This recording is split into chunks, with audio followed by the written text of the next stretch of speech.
Добро пожаловать в мой канал. Contesté depuis 45 ans, le projet d'aéroport de Notre-Dame-des-Landes finalement abandonné était devenu l'emblème des luttes environnementales en France. Le gouvernement va devoir désormais s'atteler à l'évacuation de la ZAD, une décision qui avait été prise quel que soit le sort réservé au site.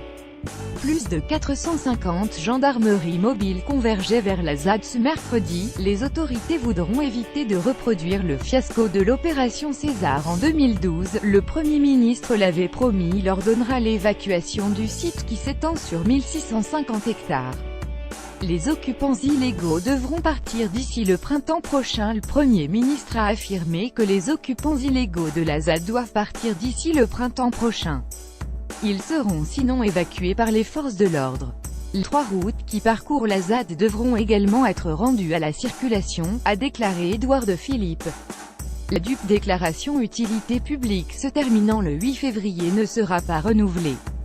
Dans un second temps, les agriculteurs expropriés pourront, s'ils le souhaitent, retrouver leurs terres. Entre 150 et 300 personnes sur place selon une source policière, entre 150 et 300 personnes vivent en permanence sur le site prévu pour construire l'aéroport sur la commune de Notre-Dame-des-Landes.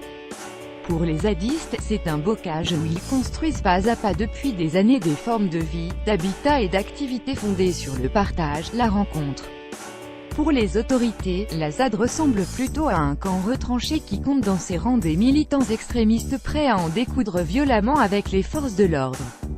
Mirador, tranchée, engin incendiaire. Mirador, tranchée, engin incendiaire, route nationale barrée par des montagnes de pneus et de obstacles en tout genre, font craindre le pire aux forces de l'ordre. On présente les pièges, les tunnels, les boules de pétanque avec les lames de rasoir. On pourrait en rire mais ça a des objectifs politiques, ces campagnes visent à stigmatiser, diviser, isoler, réagit un zadiste.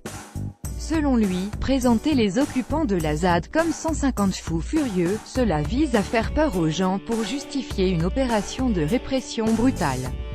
Le déploiement de forces de l'ordre avait débuté mardi soir autour de la ZAD vers laquelle ont convergé pas moins de 7 escadrons de gendarmes mobiles. Des compagnies de CRS ont pris position à Rennes et à Nantes en cas de manifestation. Il s'agit de quadriller la zone pour éviter l'arrivée de renforts.